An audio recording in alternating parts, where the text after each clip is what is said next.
tayong tatawaging mga veteranong nag-a-abroad. Maraming ganyan. Sa story natin today, ang dami niya pong experience. Kasi imagine niyo po, 20 years na nag-a-abroad. So marami tayong matututunan, marami tayong mapupulot sa story niya. Hindi lang dito sa Hong Kong, kundi ang dami ring mga bansa na napuntahan niya. So baybayan niyo po ako kasama yung special guest natin sa program Be Empowered. Pa-share po ng link.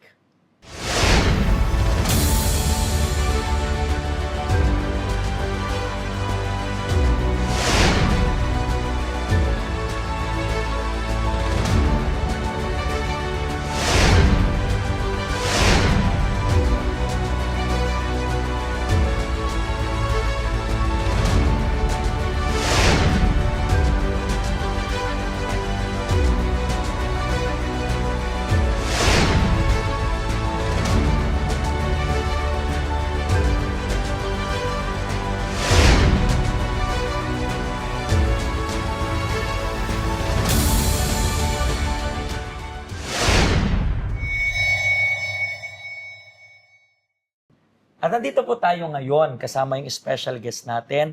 Ano pong pangalan ninyo? Imelda. Imelda. Ilang years na nag-abroad? 20 years na. 20 years. So nag-start ka na mag-abroad, anong year yon? Hindi ko na matandaan. Tagal na eh, no? So kung 20 years, nasa 2004. 2004 and 5. Pero taga saan ka talaga sa Pilipinas? Sa Bicol ako, kaya lang nag-asawa na ako, Quezon City na kami, Manila. So doon na kayo nag-i-stay. And then, 20 years ago, bakit nag-decide ka na mag-abroad? Nagaya lang ako sa kaibigan ko.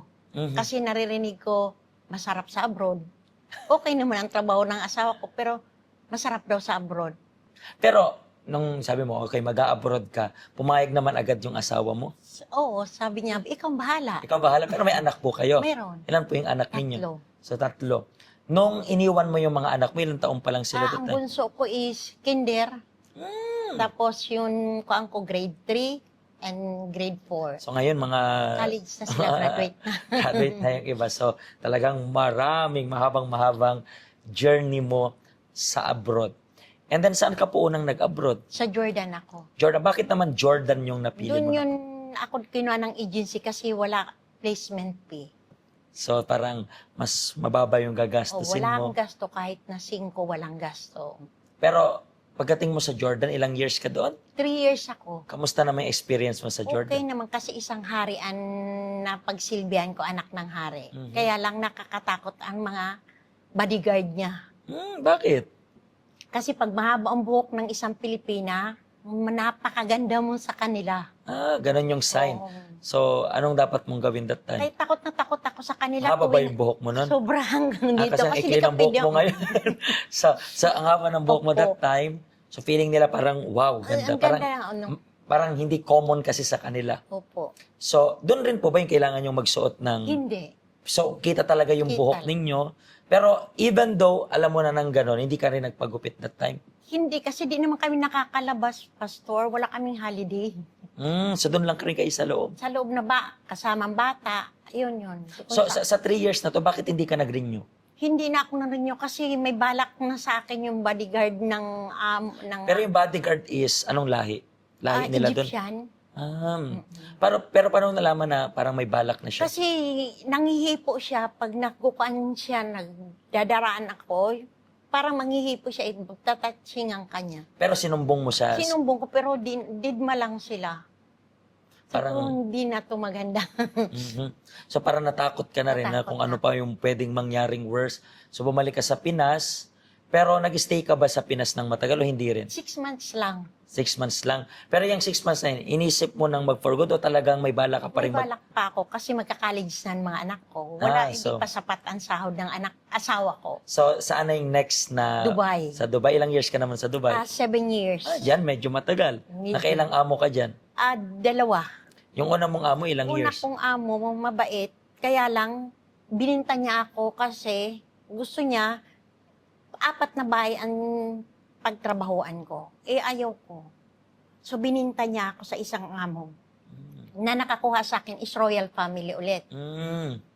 Kaya lang, yung amo ko na babae, hindi ko alam na si Raulo pala yon.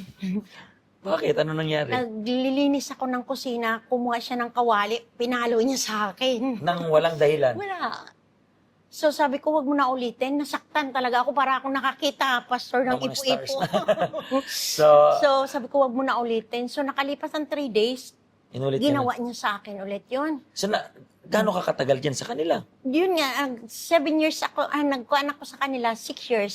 6 years? Mm-mm. Nang gano'n yung Nakontinue nangyari? ako, pero linipat kasi nila ako munti ko na siya, Kasuhan? oo, kasi talagang munti ko na siya mapatay, pastor. Mm. Yung taklob niya sa buhok niya, yung shela ang tawag nun, pinulupot ko sa liig niya. Kaya lang narinig ko si Lord na huwag mo patayin.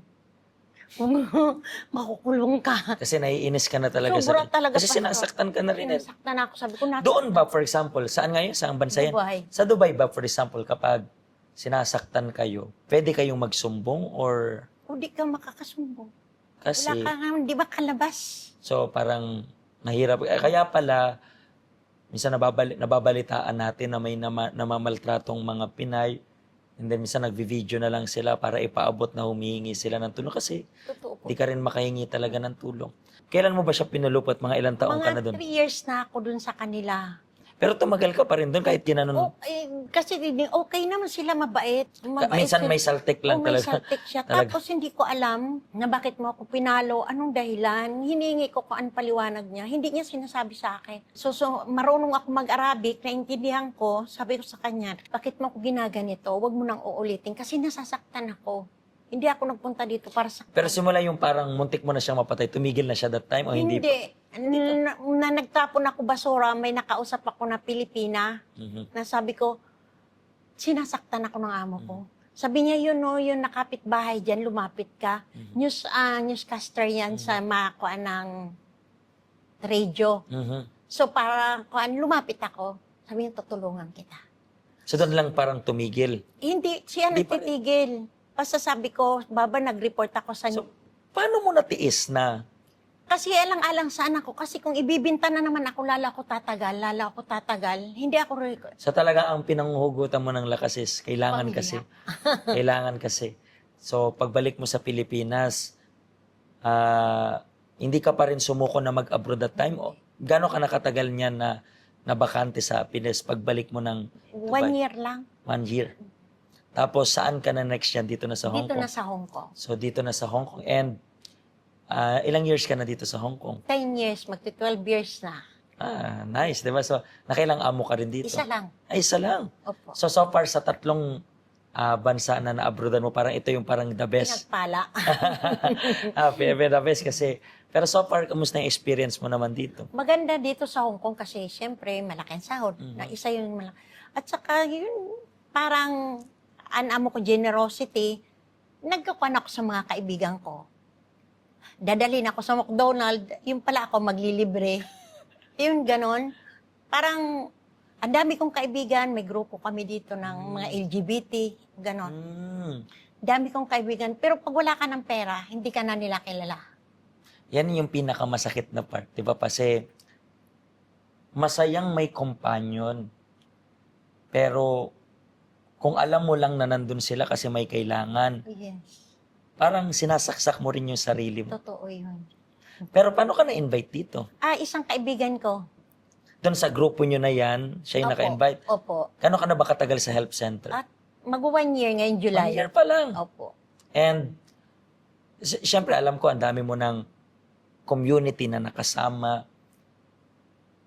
Ano yung pagkakaiba ng community na nakakasama mo dati sa community dito ng mga taong nasa help center? Ay doon, saya lang na parang ipokrita ka lang. Mhm. Kaplastikan. Mhm. Pero dito sa health center, dito matatagpuan ang kaligayahan, Mhm. kapayapaan, at saka savings. Mhm. Matututo ka mag-savings ng pera. So yun yung mga natutunan mo dito.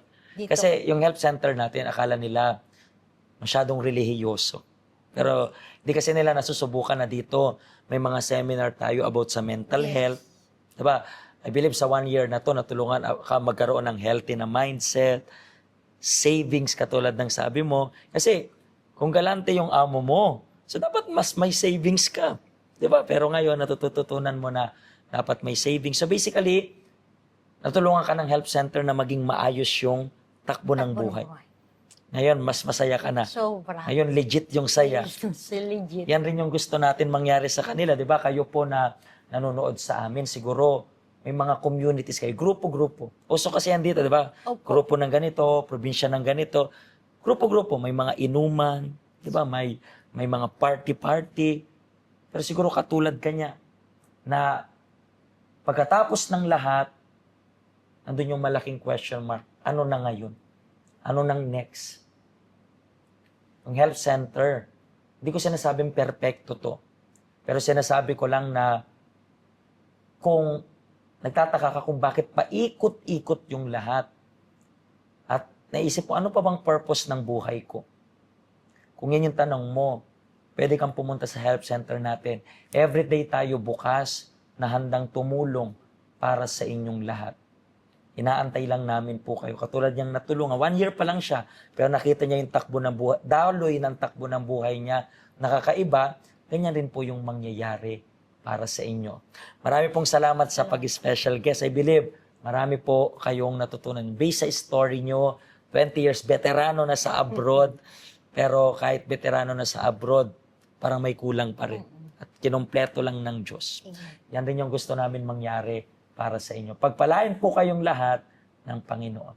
Hello, ako po si Pastor Joshua, dito po sa UCKJ Health Center, dito po sa Hong Kong. At yung mga napanood nyo pong testimony, ay mga testimony ng mga OFW dito sa Hong Kong. Pero I believe makaka-relate rin naman kahit nasaan po kayong bansa. Basta OFW. Ang health center po natin ay walang pinipiling religion. Base na rin po sa name, Health Center. Kung kailangan nyo po ng karagdagang information, nandito lang po sa baba lahat ng information na kailangan ninyo.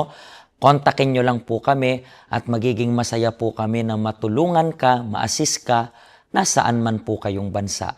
Pagpalain po kayo ng Diyos.